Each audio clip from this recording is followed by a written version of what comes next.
Praise the Lord. Hallelujah, hallelujah. Ang mataas ay pupuri at dakila ay tayo sa ating pinakamahal. Pagpas po lamang sa ito.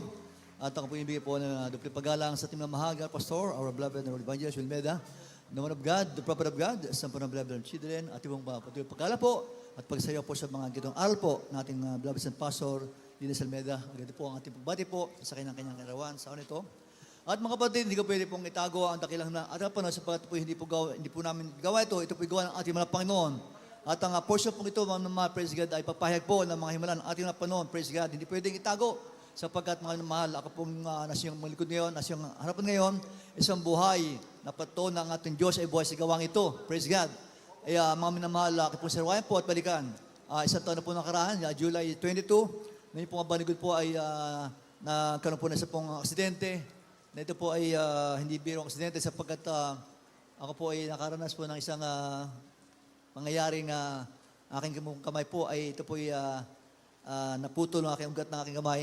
Praise God po ay nabagsakan po ng matalas na mga ng salamin. Akala ko po ay ang salamin ito ay pinto at ito po ay aking nabangga. Praise God, hallelujah. At ito po, talagang dapat po ay patayin na sana sapagkat ugat po ang nadali.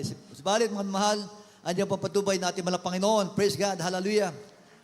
At nung panahon ngayon po ay anniversary po ng ating gaya po sa Dako ng Sampalay. After po ng pag-ocular visit po sa ating venue, ito po ang isang accident nito.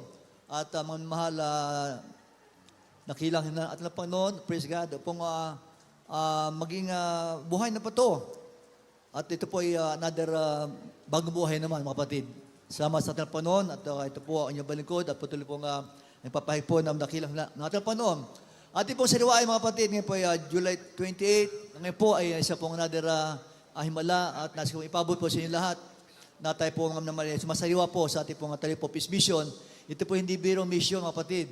Ito po ay involve mga president ang buhay, kaya at lahat. Subalit mga mahal, buhay ang ating mahal Panginoon. Amen? Kung paano po, praise God, ating pong ngayon po sa panahon ito po, ating pong nala po ang kapanganakan natin yung beloved sa pastor. Mga minamahal, ang panahon niyo po, subalit mga minamahal, sa inyong kalaman po, para sa po ng karamihan. Ngayon po ito po dapat, ang ngayon pong masabi kong suicide po ito, mga minamahal. Dapat sana po, sa araw ito po, ay marahil kayo po yung mga patay na po kami. O meron pang mga tempo sa amin, sa Dako ng Hulusulo, sa Abu Sayyaf. Mga minamahal, meron po pangyayari po doon. Mga minamahal, praise God, hallelujah. Kung wala ating napanoon, rat-rat ang buhay namin. Subat, dakilaan Diyos sa buhay, amen? Hallelujah. Ito po yung program natin, mga Panginoon. Praise God, hallelujah. At ating makita po, noong pong panahon yung mga praise God ay ito po yung kasasagan po ng ang panahon po ay maulan. At ating isipin po paano po makasurvey po ating mga pastor sa po namin makasamahan. Praise God, hallelujah, walang pagkain, fasting, praise God, surrounded by Abu Sayyaf, everyday torment, pangaman praise God, hallelujah. At ito po ay naging matugumpay mga kapatid.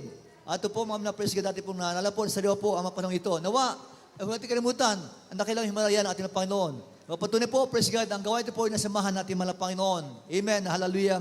Yung nga po mga kapatid, hallelujah. At doon ko po nakita po ang katapangan, praise God, at ating mga pastor, praise God, hallelujah, na wala pong takot, harapin ng mga Abu Sayyaf, walang takot, praise God, hallelujah. Harapin ng mga baril, mga minamahal, praise God, hallelujah. At yung po kanyang pag-aayuno ay hindi biro, mga minamahal. Walang pagkain, umuulan, praise God, paano makasibay nun? Pero mga kapatid, kahit yung kalaman, patuloy po dumadalangin po ang ating mga pastor. Hallelujah. Habang may gawain dito mga namahal, ating mga pastor po sa Dako ng Hulusulo mga namahal ay patuloy po nag-aayuno at palangin po ang gawain sa Kaminilaan. Yan po mga kapatid, palimala po ninyo, praise God, hallelujah. Nasa kailangan ipabot sa inyo lahat mga kapatid, hallelujah. Ganun po katoto ang ating gawain, praise God. Ganun katoto ang Diyos sa ating gawain ito, mga minamahal. At sa madali po mga praise God, imagine sa Abu Sayyaf, 3 months kami doon. Wala akong naranasang suntok ng Abu Sayyaf. Walang baril ng Abu Sayyaf, mga minamahal. Wala akong naramdaman na nakagat ng lamok man lang o insekto man mahal. But narasan ko po mga praise God, masakit pala. Kung wala ating Panginoon naman, pwede akong katayin po ng Abu Sayyaf doon sapagkat isa pong himala ng ating Panginoon, kayo po napagkamalang mga military. Doon pa lang, patay na kami doon. Praise God, hallelujah. At isa po mga naman, praise God, ang mga Abu Sayyaf po ay galing sa mga Kristyano. So doon po, araw-araw kami papatayin, araw-araw kami mamatay, sabat na dyan pong ang patubay natin, mga Panginoon, hallelujah. Ni kurot, ni kuntong kurit, hindi po kami naggalaw ng Abu Sayyaf, sapagkat ang Diyos ay buhay sa gawang ito. At nakita po natin ang ating mga praise God, mga Abu Sayyaf ng ating mga pastor po, ibang klase mga minamahal. Sapagkat ang mga absent po naman, nagpapasin din po sila. Subalit ating pastor na mahal, pasin tuloy-tuloy. At doon po, nakita po ng mga abusyap na tunay po ating banal na gawain. Praise God. Napakarami po mga wala na panahon at mga kapatid, praise God, hindi ko may isa sa karamihan, mga minamahal. Ang tayo po naman sabi ay ang ating Diyos ay buhay sa gawain ito. At salamat sa ating panahon na tayo mayroon pong pastor ating kalwa at sa pastor, kabalik at mga beloved children. At nakapunihan, pasalamat ay tanging sa ating pinakamahal po sa lamang. Amen. Praise the Lord.